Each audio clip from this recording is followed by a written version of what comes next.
ഇന്ന് ഞാൻ കാണിക്കാൻ പോകുന്നത് കിടിലൻ ടേസ്റ്റിൽ തയ്യാറാക്കി എടുക്കാൻ പറ്റുന്ന ഒരു വെജ് കുറുമയുടെ റെസിപ്പിയാണ്. ഇത് നമുക്ക് ചിക്കന് ബീഫൊക്കെ ഉണ്ടാക്കി മടുക്കുന്ന സമയത്ത് ഉണ്ടാക്കിയെടുത്താലുണ്ടല്ലോ കിടുവാണ്. അപ്പോൾ ഇതെങ്ങനെയാണ് തയ്യാറാക്കി എടുക്കുന്നതെന്ന് നോക്കാം.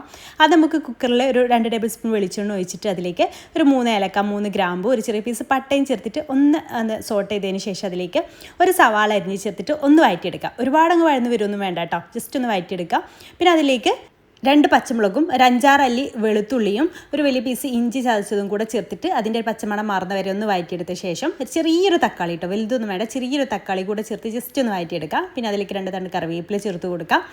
ഇനി നമുക്ക് അതിലേക്ക് വെജിറ്റബിൾസ് ചേർത്ത് കൊടുക്കാം. ഞാൻ പയറാണ് എടുത്തിട്ടുള്ളത്, അതിന് പകരം ബീൻസും എടുക്കാം. 2 പയർ, ഒരു വലിയ ഉരുളക്കിഴങ്ങ്, ഒരു വലിയ ക്യാരറ്റും ചേർത്ത് കൊടുത്തിട്ടുണ്ട്. അതൊക്കെ ഇങ്ങനെ കുറച്ചൊക്കെ വലിയ പീസസ് ആയിട്ട് കട്ട് ചെയ്തെടുക്കുക. പിന്നെ 1/2 കപ്പ് ഗ്രീൻ പീസ് വെള്ളത്തിൽ സോക്ക് ചെയ്തെടുത്തിട്ടുണ്ടായിരുന്നു, അതും ഇതിലേക്ക് ചേർത്ത് കൊടുത്തിട്ട് നന്നായിട്ടൊന്ന് മിക്സ് ചെയ്തെടുക്കുക. അപ്പോൾ ഉപ്പ് നമ്മൾ ആദ്യം സവാള വഴറ്റിയെടുക്കുന്ന സമയത്ത് കുറച്ച് ചേർത്ത് കൊടുത്തിട്ടുണ്ട്. ഇപ്പോൾ വീണ്ടും ആവശ്യത്തിനുള്ള ഉപ്പും 1 ടീസ്പൂണ് കുരുമുളക് പൊടി കൂടെ ചേർത്തിട്ട് വീണ്ടും നന്നായിട്ടൊന്ന് മിക്സ് ചെയ്തെടുക്കുക. പിന്നെ അതിലേക്ക് ഏകദേശം 1 കപ്പോളം വെള്ളം ചേർത്ത് കൊടുക്കുക കേട്ടോ.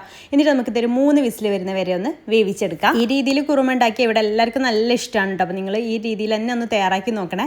അപ്പോൾ ഇത് ഒരു 3 വിസിൽ വരുന്ന വരെ ഒന്ന് വേവിച്ചെടുക്കുന്നത്. കംപ്ലീറ്റ് പ്രഷർ പോയതിന് ശേഷം ഓപ്പൺ ചെയ്താൽ ഇനി ഇതിലേക്കുള്ള തേങ്ങയുടെ അരപ്പ് റെഡിയാക്കി എടുക്കാം. അതിന് വേണ്ടിയിട്ട് 1 കപ്പ് തേങ്ങ മിക്സിയുടെ ജാറിലേക്ക് ഇട്ട് കൊടുക്കുന്നുണ്ട്. പിന്നെ ഒരു 6-7 കാഷ്യൂസ് വെള്ളത്തിൽ സോക്ക് ചെയ്തിട്ടുണ്ടായിരുന്നു. പിന്നെ 1/2 ടീസ്പൂൺ വലിയ ജീരകവും ചേർത്തിട്ട് കുറച്ച് വെള്ളവും ചേർത്ത് ഇതുപോലെ നല്ല ഫൈനായിട്ട് പേസ്റ്റ് രൂപത്തിൽ അരച്ചെടുക്കുക.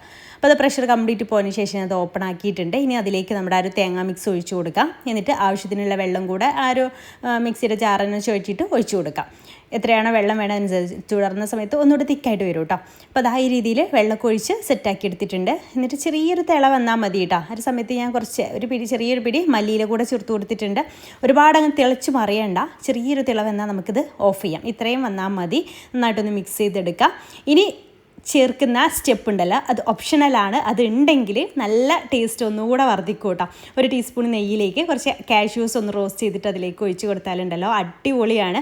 അത് സ്കിപ്പ് ചെയ്താലും, നെയ്യിൻ്റെ ടേസ്റ്റ് ഒന്നും ഇഷ്ടമില്ലാത്തവർക്ക് സ്കിപ്പ് ചെയ്താലും കുഴപ്പമൊന്നുമില്ല കേട്ടോ. അപ്പോൾ ഈ രീതിയിൽ നിങ്ങളൊന്ന് തയ്യാറാക്കി നോക്കൂ. ഞാനിത് പൊറാട്ടയുടെ കൂടെയാണ് ഇപ്പോൾ സെർവ് ചെയ്യുന്നത്.